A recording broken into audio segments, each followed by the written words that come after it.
See, this is a great conversation we're having for those of you who are not here. I pushed play because we got onto a great philosophical concept about technology, the use of it. The guy from Tesla, can you remind me his name? Elon Musk. Yeah, Elon Musk, you know, putting microchips in brains and stuff. And remind me your name? Rocio is talking about to do so, if we integrate technology with the human brain in mind, the human brain would get quite lazy. We already Google everything, don't have to look up anything, we don't have to think about it. We let Google tell us what, you know, the truth is about everything. We don't do much reflection upon it. In philosophy, we're going to do that for sure, okay? But wow, what a great way to control what people think. You know, if government controls technology, and technology helps us control our brain. Yeah, I think. What a great way. And now, how many of you have read, remind me your name over there. Zach? Not you, Zach. Oh. Second row. Huh? Anjana. One more time. Anjana. Anjana. Have you read 1984 by George Orwell? No. Read it. You have. Who are the thought police? Big Brother. Well, Big Brother is the government. Big Brother's watching you, and then the thought police are the enforcers of. They are the ones who will. Like essentially, Big Brother was the one. They were the ones that were putting everything in place just to like have control over the entire society. Well, what would the thought police arrest you for? I don't know. Thought crime. It was if you Thought crime. If you even like thought about doing something that was out of hand, That's right. like you would essentially just be punished for. That's just correct. having thought. Yeah. Should you have a right? Do you have a right to your own thoughts? Privacy of your own thoughts? To think what you want, no matter how bad and dirty they are? I would say yes. Because, Does the government have a right to get in your mind and punish you for the thoughts, desires that you have? Now, I can tell you right now, we were talking about, because I'm also a government professor, we were talking about the different forms of government in my last class. And certainly, there are a lot of governments out there. Kim Jong-il, the ruler of North Korea. How about the Communist Party of China? Do you think that they would like to have technology to know what you think so that they could stop you from thinking about it? Absolutely. Yeah, absolutely. That's a big, strong weapon in controlling people. It's interesting, isn't it? How many of you think we should go to jail for some of the things we think? Do you have a right? Okay, let's go backwards. Let's go back to freedom of speech then. Because if I could tell you what you're allowed to learn, do I not also have control over your mind to some degree? I mean, to an extent, yeah. To the extent I feed you what to think about, right? Yeah. And as a professor, what if I say, I'm going to allow you to think about this, but I'm going to keep you from thinking about something else? Like I'm going to tell one side of the story, but I'm not going to let you hear the other side of the story. Would that be a good way to do it? And what if I politically make sure that teachers are not allowed to teach a certain side of the story? And now kids grow up and they learn from one side of the story and they don't hear the other side of the story. What is the likelihood of them believing the other side of the story? Not very likely. Not very likely at all, right? Given that they've never been taught the other side of the story. And so you go, well, what about mom and dad? Well, can't mom and dad teach me this side of the story? Well, what if the mom and dad are the product of the same system that they were never? You cannot give what you don't have, right? Mm-hmm. So if you were not taught the other side of the story and you're not able to discover it yourself, well, you're not going to be able to provide it. You can defend yourself against other people. So it is an interesting, and right now it's an interesting world, politically speaking, because there are a lot of people out there who really if you go to certain college campuses, they don't allow certain worldviews to be taught. And if you come in as certain professors come in, they will be protested out of there, shouted down, kicked off campus. Riots have taken place on Berkeley, campuses. I think UCLA, where certain scholars have come in, and whether or not their views are true or false, that's not the question. Their views are not the views of the school or many of the more vocal groups on the school, and they protest them, riot, basically threaten their safety, and the people leave, and thus they shut them down. They make people afraid to go to these lectures. They make people afraid to speak these things. And so that's tyranny, right? Well, anyway. So you get these people who want to control what you think, right? Imagine you put the technology in the brain to control the mental, right? And then you put these people in charge. Are they going to allow you to think as you wish? Would there be such thing as free thought? You get this, the Soviet Union during the Gulag system, when they put over 25% of their people in these political prisons, right? These work, the forced labor camps they were.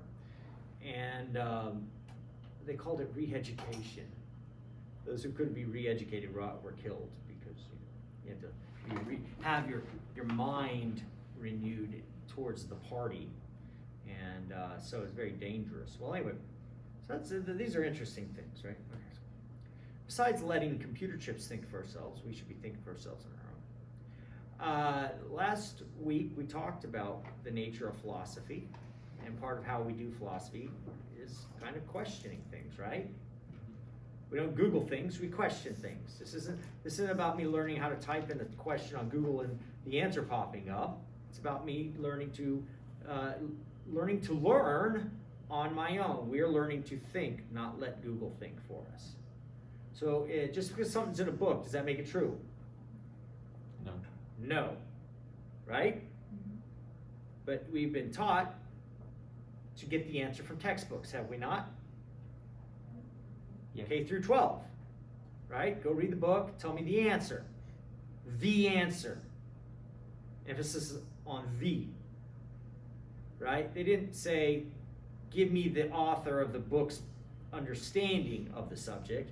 They said, give me the answer, and you were tested on it. And you were actually tested, on some kind of standardized test, somewhere too, nationally, and, and the government got involved. The answer, not this guy's view. Now, I do believe in truth, and I do believe there are true answers out there. This is not saying everybody's opinion is just as valid as everybody else's. That is a false statement, okay? Because not everybody's is. Sorry, high school students, when they go and give their political assessment of the situation, I just don't view their assessment as valuable as other well-thought, thoughtful citizens who've been around a little longer. They may be right, but I'm just saying, in general. Okay, so we talked a bit about philosophy last time, and we're going to review everything about it too. I tend to review a lot. One of the things I did in the video that I gave you, the last one, was to bullet point what you learned from Euthyphro, correct?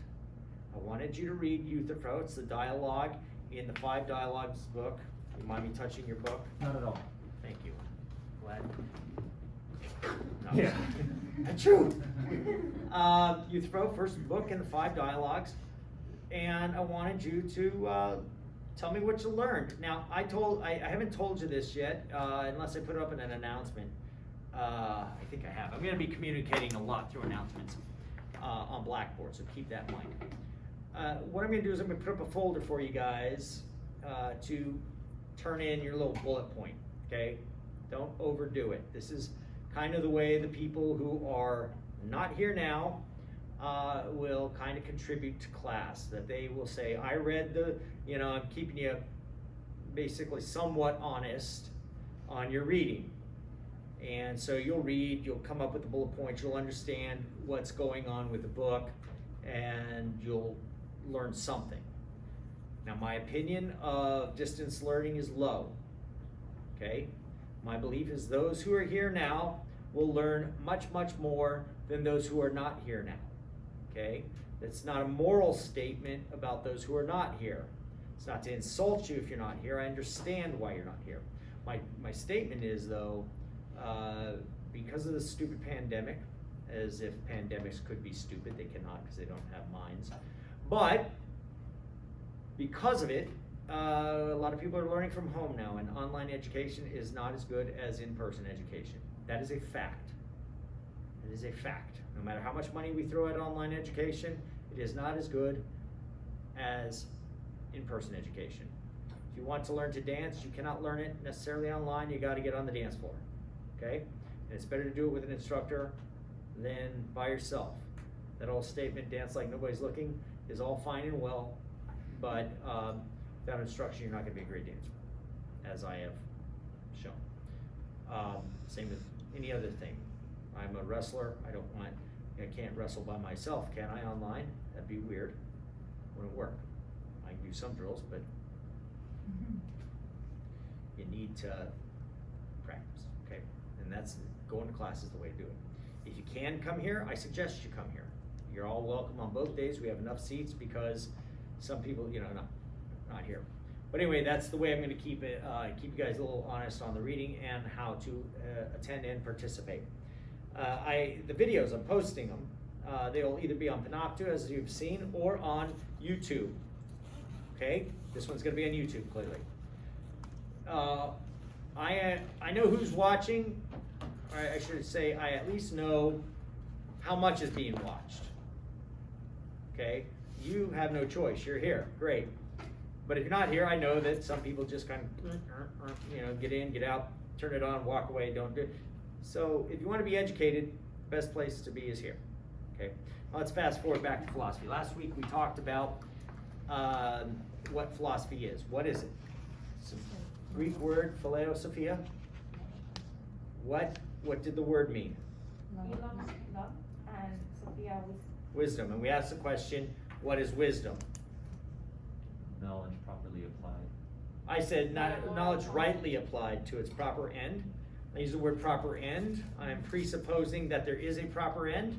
Okay? Okay. And that proper end, is a moral proper end. We used the Unabomber as an example, who had knowledge. He applied it, but I would not call that wise because he did so for an immoral end. His goal was to kill people. And killing people for no just cause, no just reason, is immoral, therefore he is not being wise. So the idea is to apply our knowledge morally, and that makes us wise. We always seek out people, who's going to tell us to do the right thing? You want the right answer. You come up with a real problem, you go ask somebody you respect, hopefully. What should I do? And hopefully you go to somebody who actually is moral. And sometimes we get some very foolish advice, right? So be careful about the people you trust with your moral decisions. Because some people are not that moral and they'll give you bad decisions, vicious decisions. Viciousness comes from the word vice, right? And if you practice vice, you are a fool, okay? And recall from last time we spoke, to be called a fool by a philosopher is the worst thing you can be called, okay? That is an insult. You don't want to be a fool, do you? No, it's the opposite of wisdom. All right, so we then asked the question, what does it mean to be wise? And we said, well, wisdom is knowledge rightly applied to its proper end. And then we said, well, what's knowledge? That's the next question. And we never got to answering that, did we? And this is a very important question, because if you don't know what knowledge is, how do you know you have it? Right? Can anybody in here give me a definition of knowledge, and without Googling it? Because when this question was asked first, there was no such thing as Google. Right? No, there was not. Correct. Can anybody tell me what the word Google means, by the way? I know what it means, but I want to know. Nobody knows. Well, the search engine itself doesn't have a name, but it takes its name from the number that has, like, I believe it's 10 million zeros? Yeah, something like that. Yeah, you know where I learned the definition of Google was Steve Martin had a joke Oh, really? called Google Phonics Huh. back in the 1970s. And, you know, he says, I bought a stereo, 2 speakers.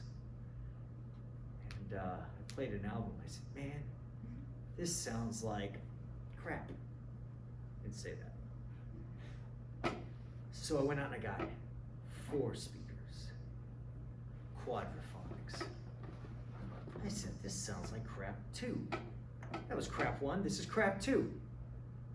He goes, I need a new stereo. And he goes out and he gets 100 speakers. He's like, this is all crap. He goes, then I went and I got Google Phonics. And he tells you what Google is. It's the highest number before infinity, he said. He's got all these speakers like, man, this really sounds horrible.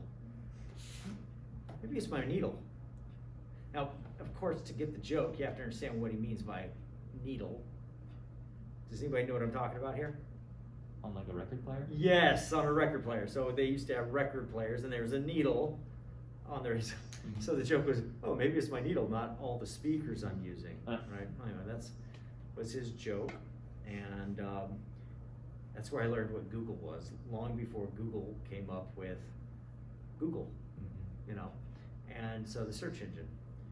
Well, we're not here to Google things. We're here to think about, you know, these things so that we can put it on Google, and people could, when people Google, then they hear your thoughts, right? How you define things. What is knowledge? Now there are different ways we start. 2 ways. Just start with this definition. 1, we could start with a criterion. You know, what does it take? These necessary and sufficient conditions to have knowledge. Or we could start with things we already know. Okay? What do you start with? Well, first of all, if you start with a criterion, well, how do you know it's the right criterion? Because it followed a criterion? A definition? Well, how did you get that definition?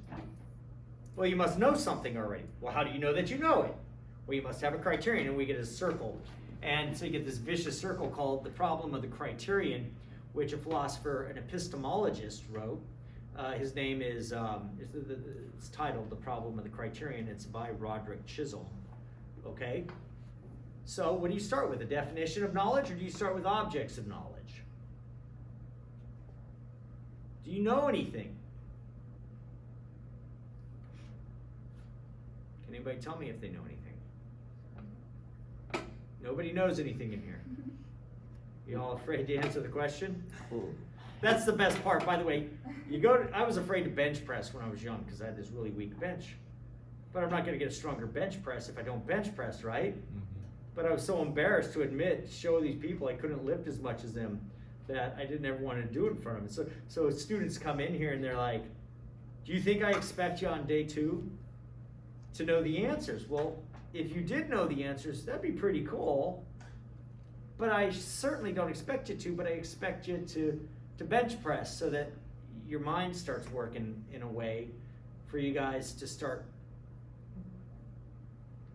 learning to think, right?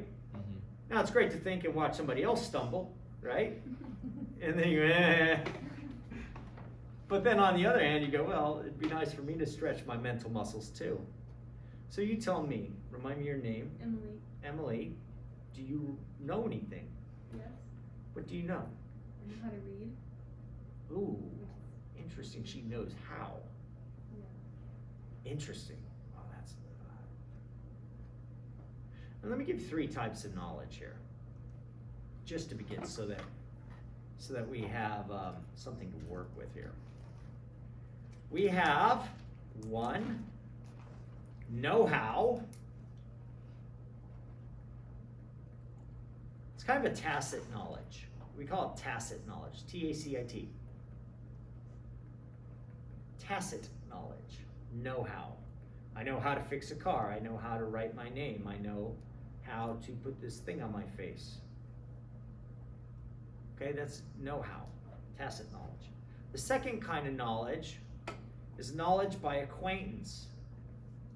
I know John, I know Bob, I know God. Right? It's relational, it's acquaintance. I know myself, I'm acquainted with me, myself. And finally is propositional knowledge. Propositional knowledge requires a little definition of the word proposition. A proposition is a statement that's either true or false. Now, that's a test question. I can tell you that right now. I don't know the line that. Actually, this whole thing, what I just said, these three types of knowledge are, you could probably guarantee that would pop up on some kind of quiz of something. So it's so cool and deep that I have to put on a test, right? Three types of knowledge. Knowledge, tacit knowledge, knowledge of acquaintance, and propositional knowledge. A proposition is a statement that's either true or false. So propositional knowledge would be, I know 2 + 2 is 4, right? The proposition 2 + 2 is 4 is either true or false. If 2 + 2 does equal 4, then it is true, correct? If 2 + 2 equals something other than 4, then it is false, right? Mm-hmm. Make sense? Or I should say, if it does not equal 4, then it would be false. Right? So the proposition God exists is a proposition that it's to have propositional knowledge that God exists. It must be true that God exists, right? And if you have so interestingly enough, when I ask people, tell me something you know, I'm usually assuming I'm going to get an answer having to do with propositional knowledge. Somebody's going to say, I know 2 + 2 is 4. I know that I am sitting here. I know that, this mask is pushing my nose down in a way I don't like. Right? And those are the things, propositional knowledge, true or false statements. Emily goes so far as to gives me tacit knowledge, which I thought that was kind of cool. Great way to deal with that. And you were saying you know how to write. Mm-hmm. Okay. Is it true that you know how to write? Yes. Okay. Now, when you say I know, what do you mean by that? That's circular. What? Huh? So that's a bit circular. Is it? Like trying to define knowledge using the word know. Right, so don't use the word know. Just say, what does it mean to say you know how to write? So like I can write. You can write. You have an ability. Yeah. That's But having the ability doesn't mean like, my child can walk. Mm-hmm. Doesn't mean she knows how to yet. Right? She's like 1. Mm-hmm. Cute as a button. Okay? Can and knowledge. Okay, so can write and know how to write might be two different things. They're distinct. Yeah, for sure. In fact, you can write before you know how to write. Would you agree? Either way, it's still writing, even if it's not like. You have the potential to write. There's the difference between potentiality and actuality. Mm-hmm. I have the potential to run, Mm-hmm. but it doesn't mean I'm actually running. Mm-hmm. Okay, I can run. Doesn't mean I do run. Some of you can run and don't even know how to run. They have whole videos. It's kind of weird on how to run. I'm in a marathon, so I watch all these videos because I'm trying to improve my time. So watch these Kenyans run. I can't run like they can. I can actually learn how to run like they do, and I'll still never be as good because my potential isn't there. So okay.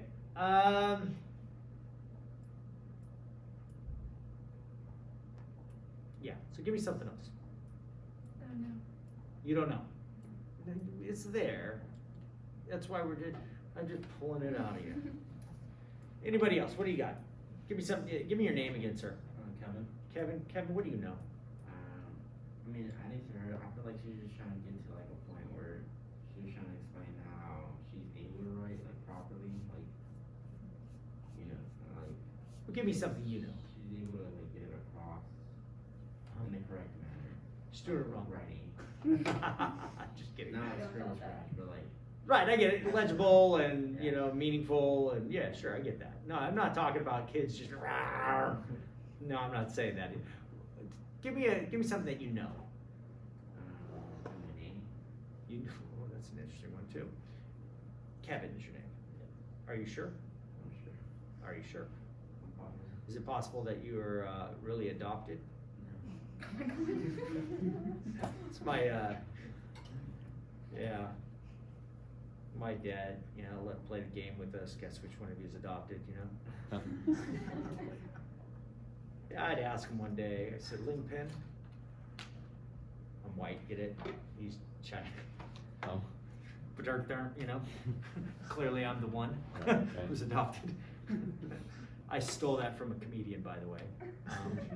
This material's not my own, so I'm blaming him. So there's a couple, and this is a true story, right? And this was in the news. Turns out a couple, their child was abducted, okay? I think several years ago, like maybe 20 years ago already. Long time. And the abductors sold the baby to a couple. So this couple buys a black market baby, all right? Didn't adopt them appropriately, claimed this child was a genetic child. Kid goes out, gets genetically tested. Turns out there's a database for missing children. Kid pops up, the parents' DNA pops up as a match. Now they're reunited, and the kid's like, so my name is not Kevin. It's really Bruce. See where I'm going with that? Now Kevin's a name to call yourself. And that's the one your pirated parents. That's the one they gave you, right? Is that your real name? Yes. Are you sure? Yeah. How do you know? My birth certificate says that. Your birth certificate, the fake one they got? Because the other ones had a birth certificate too. Yeah, the other ones had a birth certificate. Is it possible you're wrong? No. How do you know it's not possible? Had we asked the other person when they genetically tested themselves just to go to 23andMe, had they known that, I mean, had they not done that, they would have said the same thing. It is not possible. My sister, who looks like just like her siblings, is my cousin. She didn't know that. She did not know that till she was 15. Did you know that, Kevin? If that's who you really are. Do you know that? Have you asked your mom and dad? Yes. You've actually asked your mom and dad? Hey, my name is Kevin, yeah. No, if you were adopted. Oh, no. How do you know you weren't? I mean, I just go with, Yeah, not he's- that I just go with, like, I'm told, but, I mean, You trust them, don't you? I don't know how to say it, like, I've gathered information. Mom and now, dad, you know. that's who you really are. Right? It's possible. Highly unlikely, right, Kevin? But you can imagine a world. In fact, when you were younger, you probably got sent to your room one day crying, and you're like, hey, one day my parents, real parents, are gonna come and they're gonna be rich and they're gonna be cool, right? Did you ever have that fantasy when you were a kid? Did you? No. Never? Did anybody in here? Yeah. Or is it just me? Good, okay, I'm not alone. Did you have it? No. No, I did. I tell you, I was like thinking one day, what if my parents were like? Because I used to read these comics, Richie Rich, and I'm like, I wish my parents were like this. Just take the limo and it'll be cool, right? All things would be better. I'm bringing up an issue with you called certainty. Certainty. Do you have to be certain to know something, and to what degree do you have to be certain? Okay.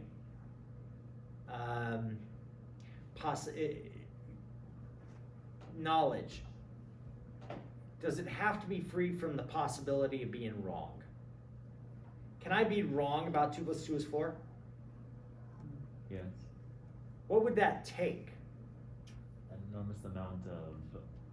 It would No. just mean that 2 plus 2 is not 4. You need undeniable proof that. Why it's would it not. have to be undeniable? Because then you cannot say that 2 plus 2 is not 4. So if I can deny it, then I can't know it. Like, it's possible my parents aren't my parents. It is possible that I may be somebody else's child. Is that what you're saying? And if that is the case, if it is possible, then I can't know it. Is that what you're telling me? I mean, it's possible but not probable. I didn't ask probability, I asked possibility. I mean, okay. Because I'm just applying what you just said. We have to eliminate all possibilities of being wrong to say we know something. Yeah. That's a pretty high bar. Would you agree? Oh, definitely, yeah. So then, on that bar, because I can imagine a world, which I just did, and introduce that possibility to Kevin. He can't say he knows his parents are his parents. Mhm. Can't say that Kevin's his real given name. He can say it's his pseudonym after somebody gave him a new name because, they didn't want him to know his real name lest he find his real parents and these guys go to jail, which they did go to jail, thankfully.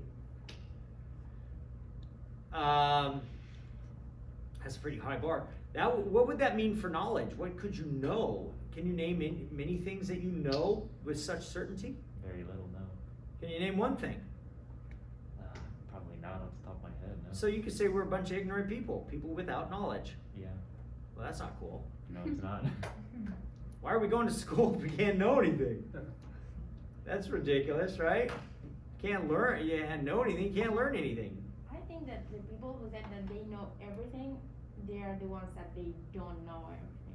That's true. I don't know anybody who says they know everything. Like they say, okay, I know that. Just don't explain that to me because I know that. And you're like, Who's this person okay. that says this? No, just for example, when someone says, Who's this someone? I want to know this person. No, I don't know. You don't know anybody like this? No, I just think. You just assume they exist, Yeah, they exist. whoever they are. Okay, yeah, I know someone. Because those but people they're not that we here. call they, what they say.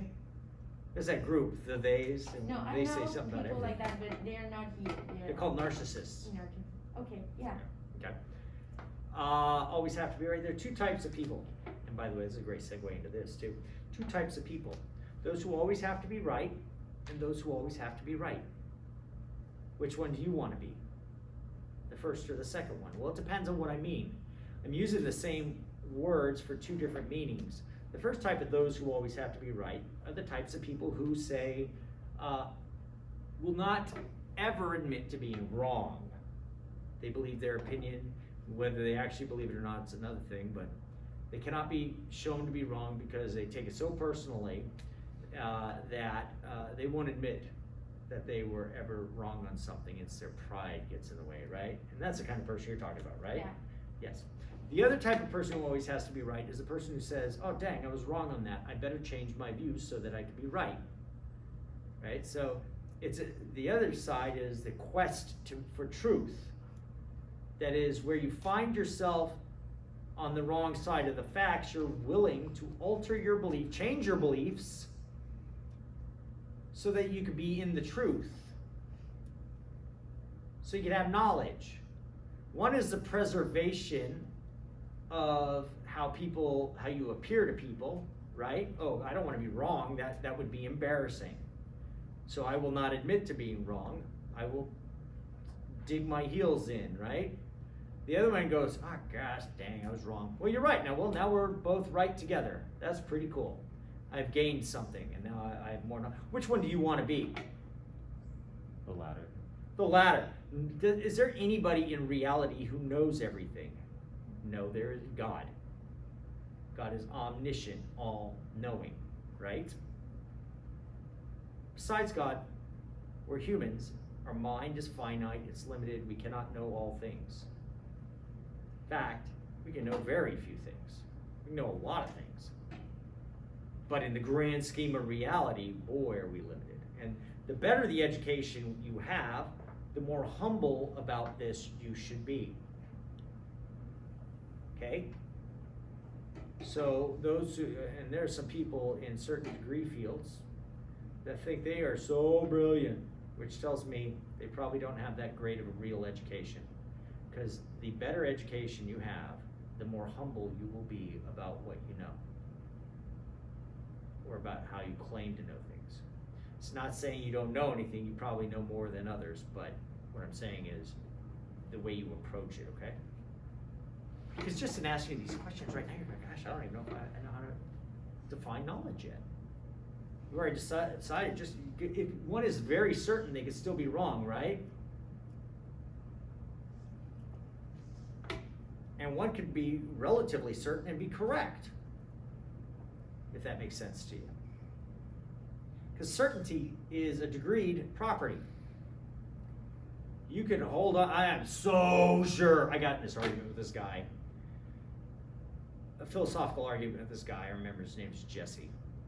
And great guy. We were in grad school together in California. We're sitting at this place called the Common Grounds coffee shop on campus, and we're arguing this. I still remember what it was. I'm not gonna tell you, it wasn't a big deal, but but he told me, he said, dude, your metaphysics are off. And I went, oh my God. And I just was about to flip that table. How dare you tell me my metaphysics are off? And he was right. Oh my God, he was right. And as soon as I realized he was right, I was like, dang it. Man, I was so certain. So certain. He could have probably shortened the argument if he had stated a different way, but man, I was so certain. I was so wrong too. I was so wrong. The argument was whether or not God could be evil. And I thought, yeah, God could be evil if he wanted to be. But no, because God's nature is good, God cannot violate his own nature, so God cannot be evil. And I was wrong. But I was certain that I was right. So certainty doesn't necessarily mean you know something. You could be very seriously like, I know, willing to go to the grave or at least fight over it. Come on. There's something wrong. I'm very passionate about it. So certainty is a big deal. You want some level of certainty. Sometimes our certainty wanes, comes and goes, even over the most, serious thing. Something you think is so secure, like who your parents are, right? You probably never even questioned it like maybe you did, but maybe you probably didn't. And your certainty level is pretty high, right? It goes up and down, right? I saw this great mini-series the other day. It was so interesting. I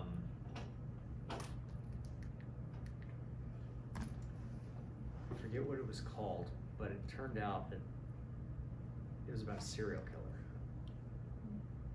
And nobody knows what I'm talking about. So like a 7-part miniseries, and it will like suck you in. You'll watch all 7 parts all at once. Your brain's fried, and you're not a better person by watching it. But very interesting. There was a part of certainty about who the parent of somebody was, and he learned something. There was something learned. I'm not gonna say it because you guys gotta watch it. Can't spoil it. All right. So knowledge, what is it? It's not certainty. We hope for certainty in the things we know. You're certain that you know how to write, correct? Okay, sure.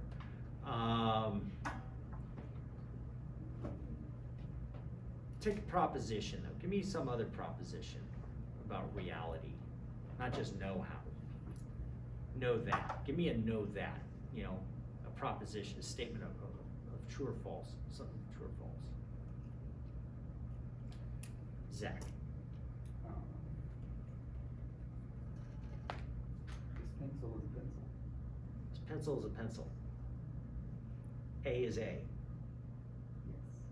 Give me something else. You can say something about the pencil, but give me another name for the pencil. This pencil is what? Wood. Exists. Oh, the pencil's wood. That's a true or false statement, right? Do you know that the pencil's wood? No, Why not? Why don't you know the pencil's wood? I'm not sure. Well, tell me something you know.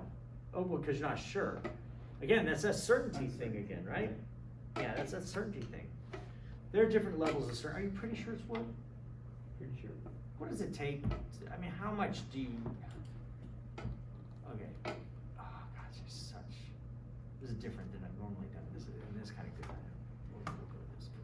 I I like there to be a little mystery, you know, where are we going with this? I don't like to give it to people. Would, What percentage of certainty do you need to have to say you believe a proposition to be true?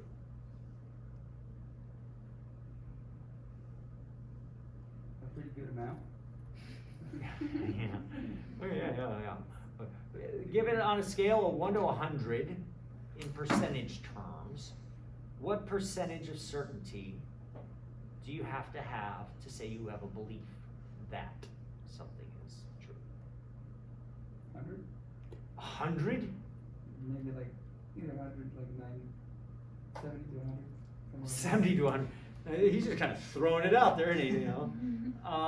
No, I'm gonna go. How about? Because if you say 100, you'd have to be 100% certain to say you believe in anything, and you either believe it all or you don't believe it. Yeah. It's either all or nothing in that case, right? Like if it's 99, then I guess you can't say you believe it, right? Well, that'd be pretty harsh. Usually, let's put a scale out there and tip the scale. What does it take to tip a scale? You take 50 and 50, 50% on one side, 50% on the other side. You know, the scale, those kind of scales, not the kind you stand up and see how heavy you are. But we're talking about weights and measurement, you know that. You put 50 over here, you put 50 over here. What's it gonna do? Boonk? No, it's not. It's gonna sit there, right? What tips the scale? What percentage? Higher percentage on one side than the other. That's right. So you just need more than 50%. Okay. Now that'd be a pretty low level of belief that there'd be a high level of doubt. But if you're a betting person, you're gonna go, if I have to bet, I'm gonna bet this way, right? It'd be a start. Yeah. And then something. And then there's a greater level of assurity in your belief, right? Now, that's a big deal because you have a pretty strong belief that 2 + 2 is 4, right? I mean, you're pretty sure of that one. You're gonna bet the farm on that, right? Okay. Higher probability that your parents are your actual parents, or higher probability that 2 + 2 is 4? Probably the 2 + 2 is 4. Yeah. Guess what, Mom? Just talking to a professor today, and it turns out, you know, there are a few things I believe more than that you're my mom. No. But yeah, I mean, but of course, then, you know, then you have to ask the question, you know, in the philosophy of math, some people want to say, well, math is just, you know, mere construction of language, and that there is no real thing called 2 and 2 and 4, and this is all just made up stuff, so there's no real math, right? So 2 + 2 doesn't really equal 4 because there's no real 2 and there's no real 4, right? Now, I disagree with that, okay? I'm a mathematical realist, I do believe this exists. So then again, you go, well, okay, now I'm doubting math, you know? You know, people who doubt math probably don't doubt their accountants, okay? So I don't think they can live their philosophy. So belief requires some certainty, but I mean, your level of belief goes up. That's fine, okay? There's some things we have a little more certainty over. All right, but still we're talking about knowledge, not certainty, correct? But certainty does have to do with belief, correct? Strength of belief. Do you have to believe something to know it? Kevin, do you have to believe something to know it?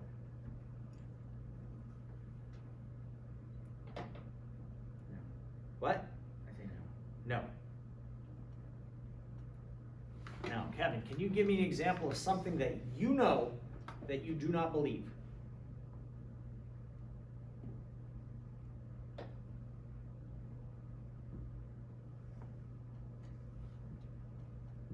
Dramatic pause, right? Like the other day I was having a conversation between some of my friends. We were talking about like capitalism Okay. and how like the 1%, like people that basically, you know, run the world and rule the world. Go ahead. Like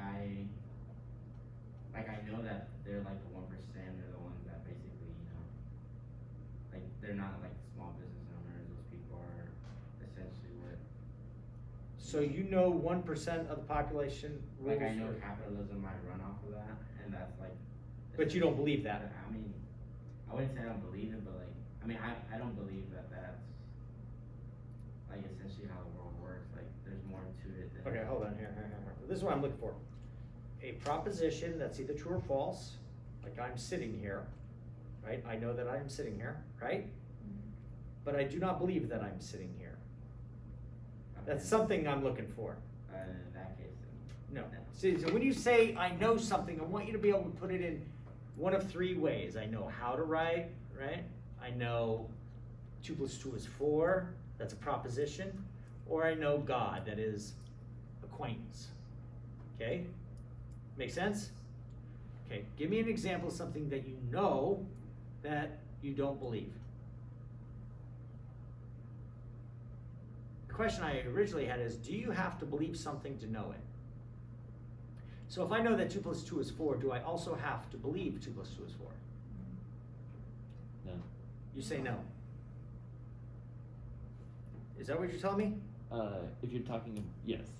You Yes, that's what I'm believe, saying. or you're telling me that I can know that 2 + 2 is 4, but I can say to you, 2 + 2 is 4. You're like, you believe that? I say, hell no.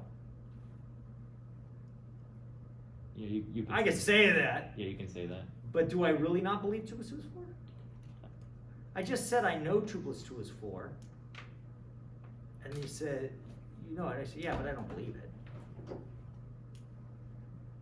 Does that sound odd? It is definitely odd. Let me give another example. Let's go to court. Okay? Okay. I know you're the one who did it, right? Okay. And the prosecutor says, you know that, right? Prosecutor comes up and asks me, so can you point to the guy who did it? Yeah, he's right there.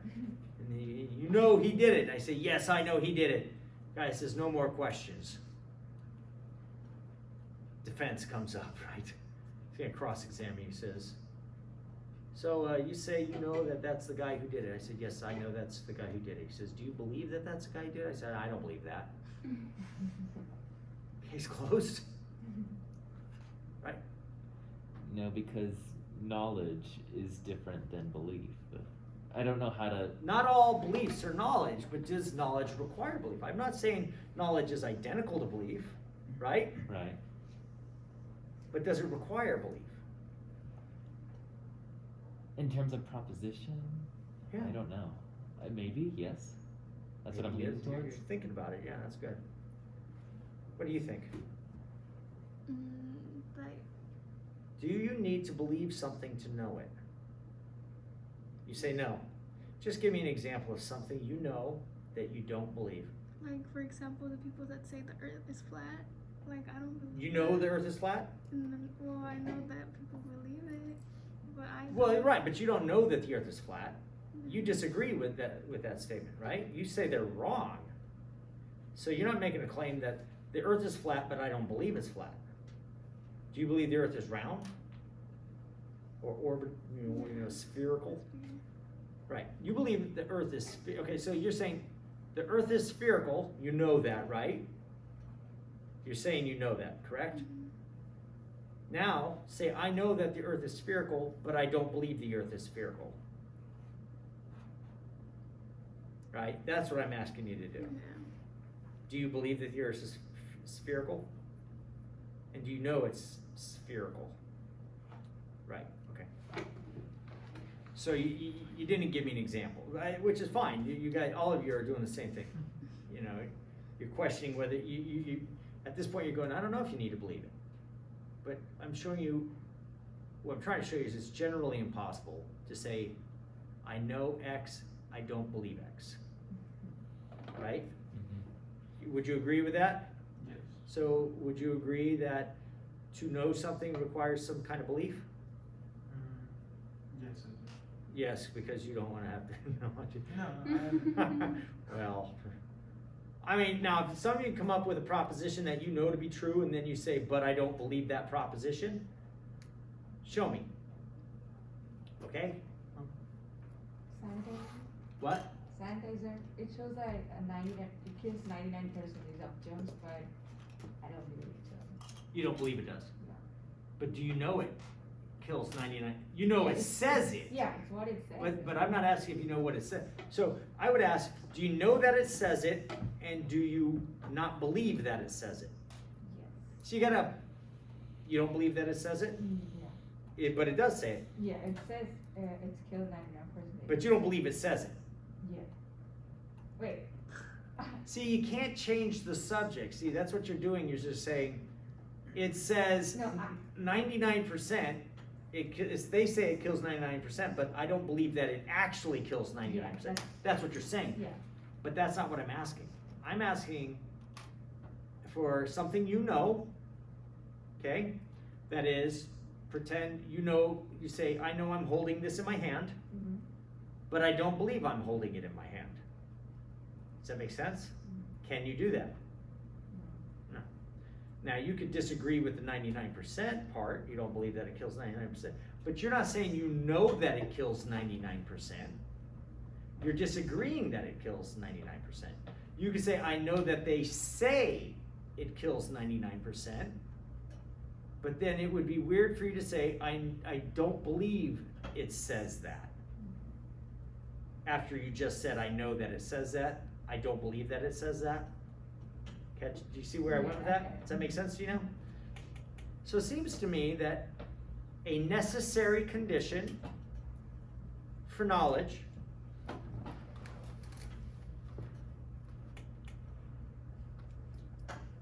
is belief.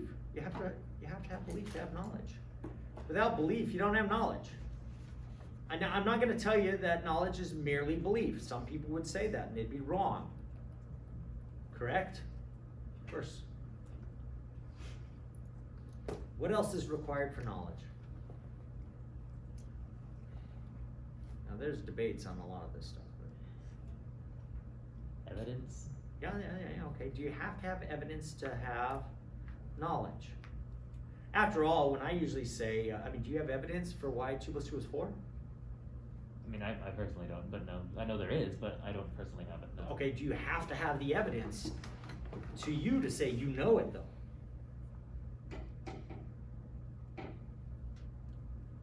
Or even aware of it.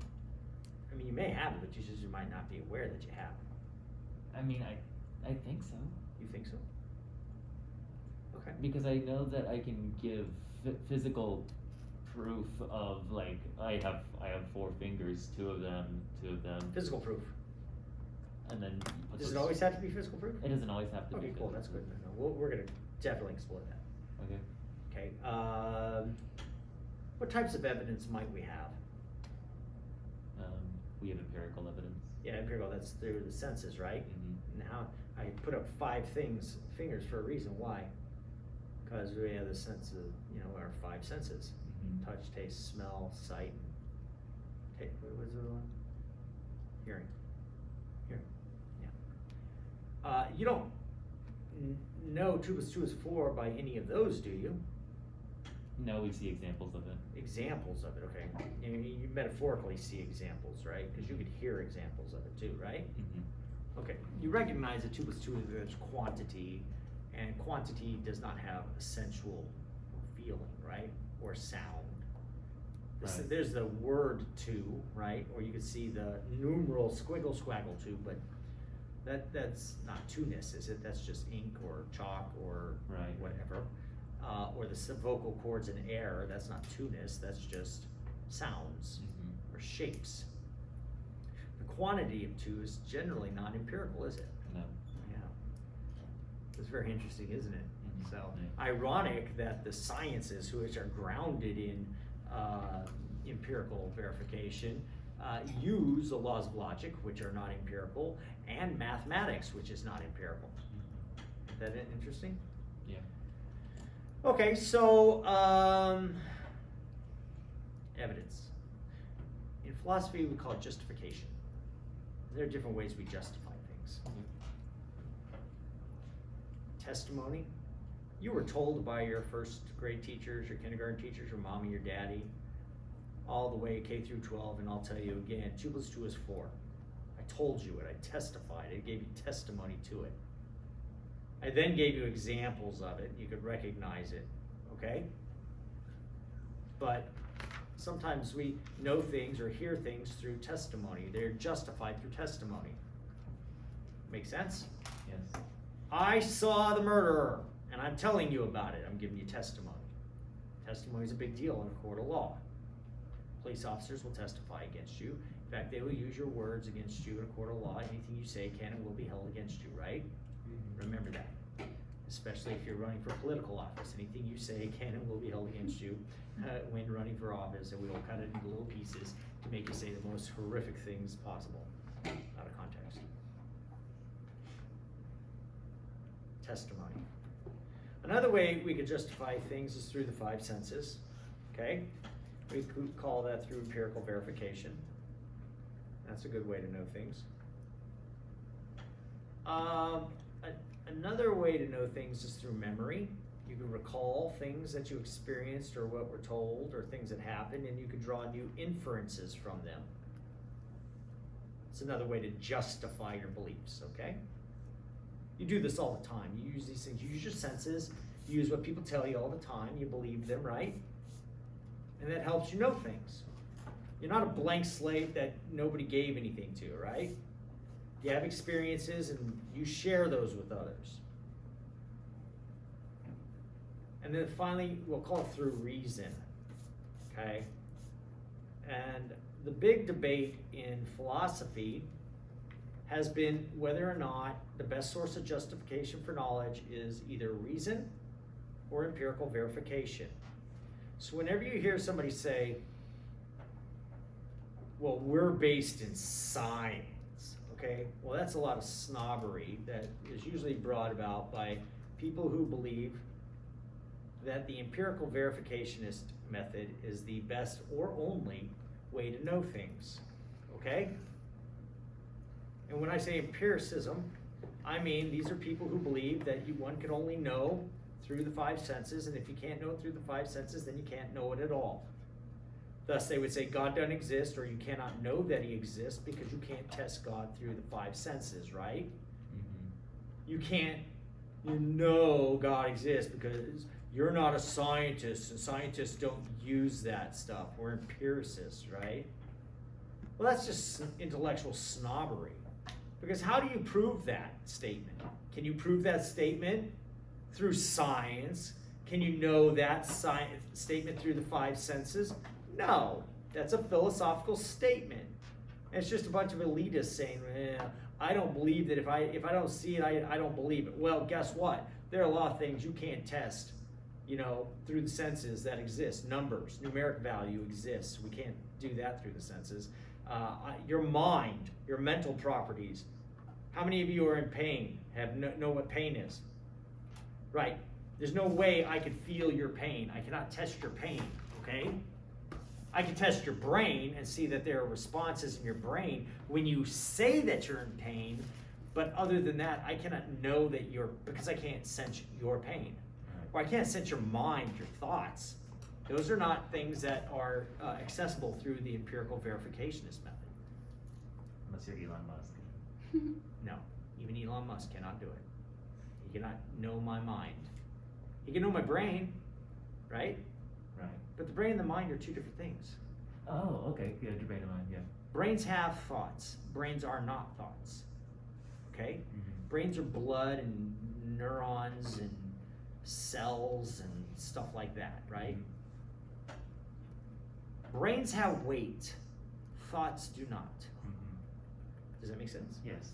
Think of an elephant. How heavy is that thought? Oh. Now, in a metaphorical sense, you go, oh man, it's heavy. But I don't mean that. It doesn't have weight. Right. It's not a physical thing. All right? Propositions do not have color, shape, size, or weight. Okay? Knowledge is not a physical thing, therefore it cannot be sensed physically. But the empiricists would suggest that you could only know things through this. But they're wrong. The very things that they used to know are not things we can test through the senses. But because they're not philosophically trained, they don't think about these things, and they're violating the principle as they say it. The other side of the coin are the people who believe in pure reason, this idea that we can know things strictly through reason without experience, through the senses. Okay? Now, can you know things without sensing them? Physically, yes. Physically or non-physically? I'm not, yeah, you can know certain, can you know that if A is taller than B and B is taller than C, that A is taller than C? You don't have to see that John is taller than Sue and Sue is taller than Bob to know that John is taller than Bob. Mm-hmm. All you need to know is that if A is taller than B and B is taller than C, that A is also taller than C. You don't need to see, touch, taste, smell, or hear any of that. And you can know these propositions through reason. And in fact, that's kind of why the senses and reason work so well together, is because we use reason to dictate and make judgments about the things that we experience.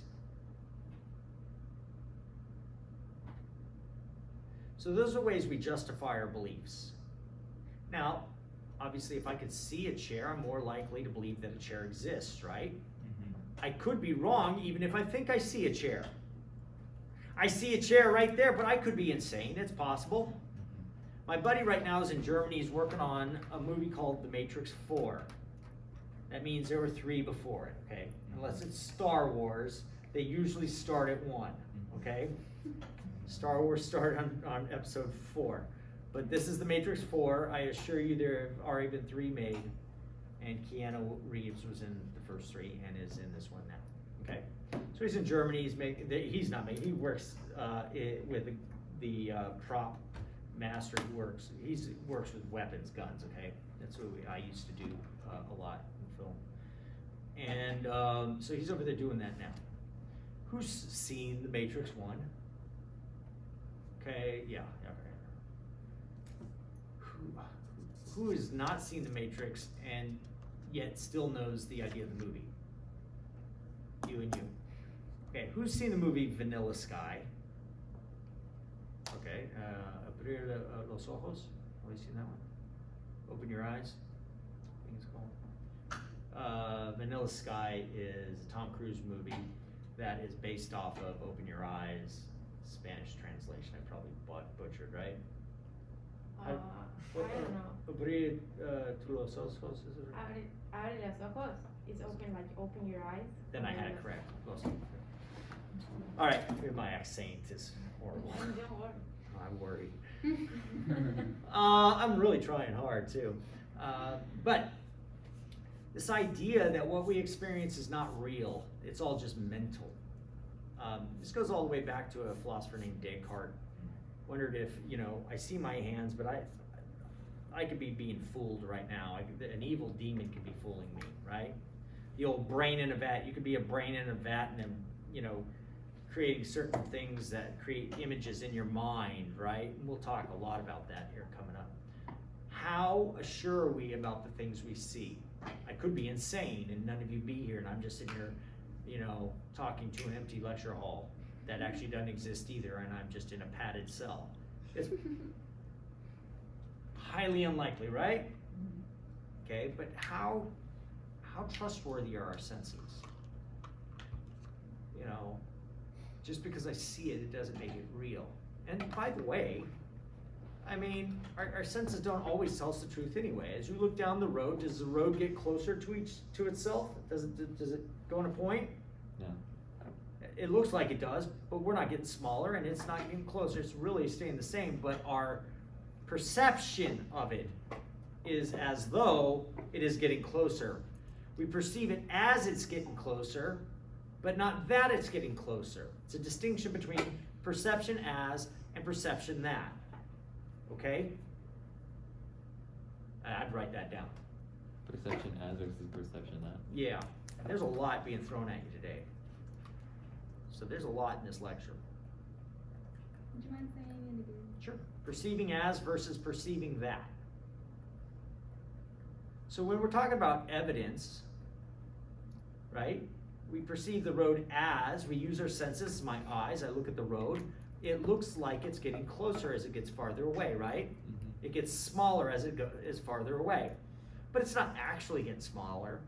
We perceive it as though it's getting smaller, but not that it's getting smaller. To perceive that it's getting smaller would mean that it's actually getting smaller, correct? Mm-hmm. Yeah. So the level of trust we have in our senses is pretty high, even though our senses don't tell us the truth all the time. My senses are telling me that the road's getting smaller, but I know that it's not. Mm-hmm. How do I know that it's not? Well, I use reason, Mm-hmm. okay? And past experiences, because you've learned from experience. Oh, it's getting closer. So Well, how would I know it's getting smaller? As I get smaller, it gets smaller. It looks the same to me, right? Yeah. Could be getting smaller, possibly, but I doubt it. Mhm. Reason tells me it's not. Mm-hmm. Okay, just the infinite probabilities. Somebody's driving down the same road and coming down the other way. They're getting bigger. I'm getting smaller. Wait a minute, that doesn't work. All right, we can talk about that in another way. But let's talk about the other issue. We talked about evidence or justification for belief, right? Mm-hmm. We decided that if you know something, you must believe it, right? Mm-hmm. And you said that we must need some sort of justification. Believe it or not, that's kind of, I'm not saying, that is actually debated, okay? Okay. So there are evidentialists, those who believe that one must have some form of justification for belief in order to know something.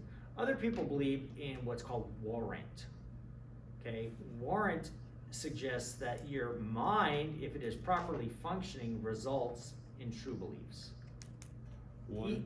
Warrant, W-A-R-R-A-N-T. Okay. I'd write that down. Okay.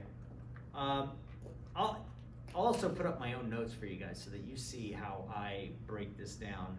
So that when you compare your own notes, you look at your notes and compare them to mine, you go, oh yeah, all right, yeah. And you'll actually be impressed with yourselves because, you know, you'll be like, oh, that's pretty good. Mm-hmm. You'll be actually impressed with me that my notes are memorized and that I don't even, I have them and I will show them to you. And they'll go right down the list. Warrant is the belief that, or the position that, if you have warrant, it means your mind is properly functioning and it results in true beliefs, all right? So we have true beliefs, so some of you go, well, I believe this, but I don't necessarily know why I believe it, but I am still, quote, and I'm gonna say justified, but what the word would be is warranted in believing it. It is true, I'm warranted in believing it, even if I cannot justify it. Now, like you could say, I know that I exist. Now, you may not have the ability to justify that belief, give reasons why you exist, but you certainly believe it, and you are warranted in doing so. And it's because your mind is geared in such a way as to have true beliefs. True beliefs, not true thoughts. True beliefs. Cool. Yeah, not all thoughts are beliefs. Beliefs are thoughts, but not all thoughts are beliefs. Okay. If that makes sense to you. Yeah. Daydreamings are not necessarily propositional in value. Right. Okay.